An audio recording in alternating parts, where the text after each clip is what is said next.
मैं बात कर रही हूं दिल्ली के मुख्यमंत्री अरविंद केजरीवाल की, क्योंकि आज का दिन मुख्यमंत्री अरविंद केजरीवाल के लिए बेहद खास रहा। क्यों रहा आज का दिन मुख्यमंत्री अरविंद केजरीवाल के लिए खास? आइए हम आपको यह भी यहां पर बताते हैं कि क्यों आखिर हम कह रहे हैं कि आज का दिन महत्वपूर्ण था। देश की सबसे बड़ी अदालत से उन्हें राहत मिल गई। ईडी की गिरफ्तारी को चुनौती देने वाली केजरीवाल की याचिका को सुप्रीम कोर्ट ने सुनवाई के लिए बड़ी बेंच के पास भेज दिया है। अब इस केस की सुनवाई सुप्रीम कोर्ट की 3 जजेस वाली बेंच करेगी। साथ ही तब तक के लिए दिल्ली के मुख्यमंत्री को राहत देते हुए उन्हें अंतरिम जमानत दे दी। मतलब एक बड़ा ताला खुल गया है, टूट गया है। वो कहते थे ना कि जेल के ताले टूटेंगे, लेकिन केजरीवाल अभी भी नहीं छूटेंगे। हालांकि पीएमएलए एक्ट में राहत मिलना एक बड़ी बात है, बड़ी राहत है, लेकिन रिहाई केजरीवाल की अब भी नहीं होगी। केजरीवाल को अब भी जेल में ही रहना होगा, क्योंकि ये राहत उन्हें ईडी मामले में मिली है, सीबीआई मामले में नहीं।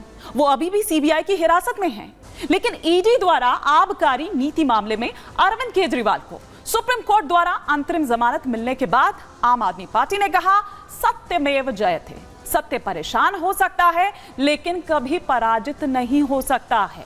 अब यहां पर आप देखिए कि जश्न एक तरह से जो है वो आम आदमी पार्टी में मनाया जा रहा है। ये तस्वीरें हम आपको उस वक्त की दिखा रहे हैं।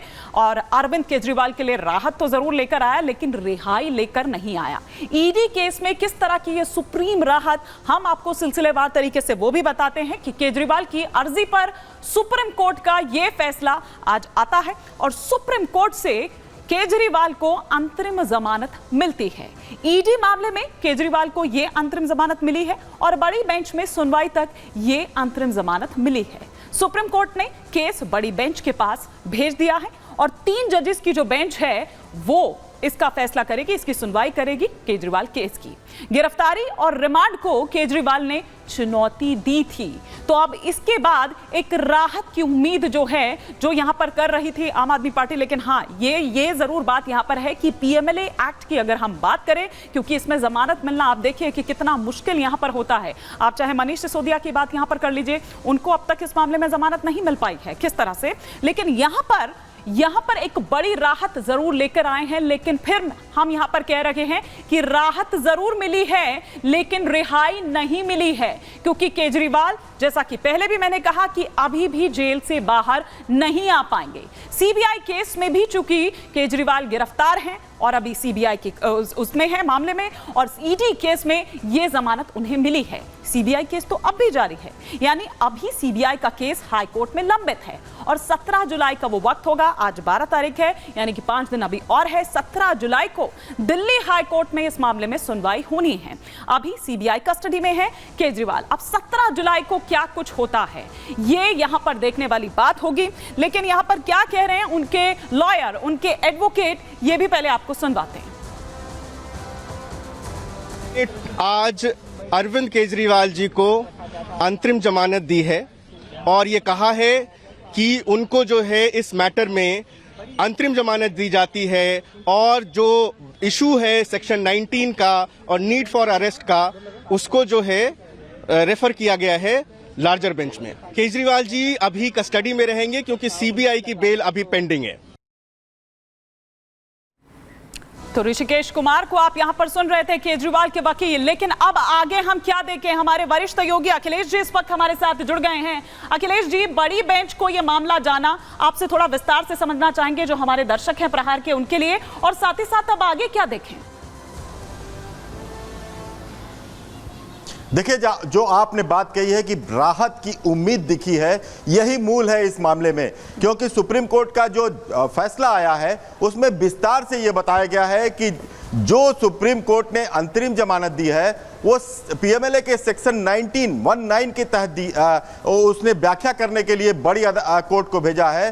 जो रेगुलर बेल मिलती है वो पीएमएलए की सेक्शन 45 के तहत मिलती है, जिसके तहत ट्विन बेल कंडीशन होती है। और ये सेक्शन 45 की जो बेल है वो हाई कोर्ट में पेंडिंग है, जिस पर 17 तारीख को इस ईडी मामले में भी जमानत पर सुनवाई होनी है। तो और सुप्रीम कोर्ट ने यह भी कहा है कि जो हाई कोर्ट है उसके आज के फैसले से बिना प्रभावित हुए उसके आज के फैसले के जो कमेंट हैं उससे बिना प्रभावित हुए वो अपनी तरफ से फैसला ले, मेरिट के आधार पर फैसला ले।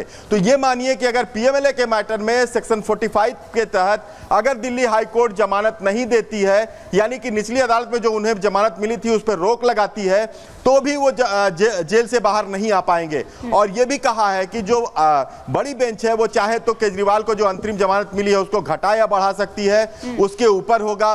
सेक्शन 19 के तहत जो गिरफ्तारी का प्रोसेस है, विशेष तौर पे उसकी व्याख्या करने के लिए आगे ऊंची अदालत को, यानी 3 जजेज या अगर जरूरत रजिस्ट्री समझे तो 5 जजेज की संविधान पीठ को भेज सकती है, क्योंकि उसमें कुछ क्वेश्चन फ्रेम किए गए हैं जिसमें यह भी कहा गया है कि क्या सफिशिएंट जो इनके पक्ष में मामले जाते हैं, जो इनके पक्ष में सबूत मिले हैं, क्या उसको भी कंसीडर किया जाना चाहिए। अखिलेश जी, एक बड़ा ताला तो चूंकि खुल गया है, क्योंकि अगर पीएमएलए एक्ट की हम बात कर रहे हैं आप और हम जानते हैं कि पीएमएलए एक्ट में इतना आसान नहीं है, अगर जमानत मिल रही है तो इसीलिए एक बड़ी राहत इसको आम आदमी पार्टी देख रही है। और चूंकि किंगपिन कहा गया था अरविंद केजरीवाल को, और ऐसे में सुप्रीम कोर्ट अगर राहत देती है तो वाकई में बड़ी बात है।